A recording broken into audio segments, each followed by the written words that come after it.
The suburb of Fairfield in Sydney's southwest is the epicentre of this COVID outbreak, recording almost half of New South Wales' daily cases.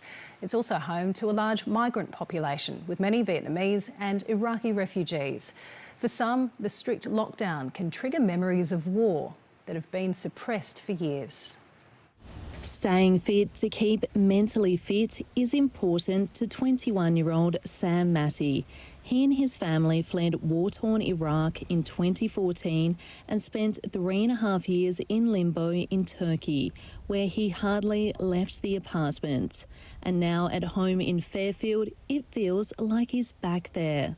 For the 3.5 years, it was all the same. It's kind of the same as now. Like, I didn't leave the houses if it was not necessary. I stayed at home just watching videos, watching movies. As shops have closed and streets have become deserted, trauma and torture counselling service Starts has seen an increase in self-referrals from refugee families. Jorge Aroche is a clinical psychologist.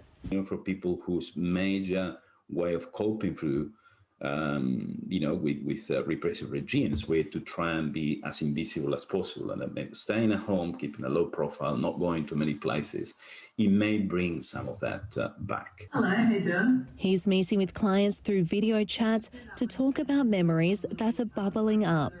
They may experience where we have very vivid memories, such as what we call flashbacks, where essentially they see themselves almost back in the situation, and that can be very, very distressing.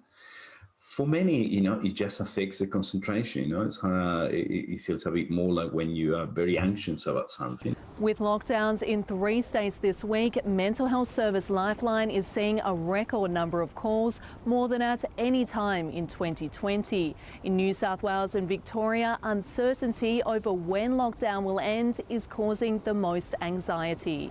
And I understand it's hard to provide with changing conditions and a virus that's very hard to stop. However, people are yearning for a clear level of certainty about the future. For Sam, he's studying personal training online, as exercise has always been his coping mechanism. Exercising makes you feel better about yourself, relieves all the stress. Lucy Murray, SBS World News. And if this story has raised issues for you or someone you know, you can call Lifeline on 13 11 14.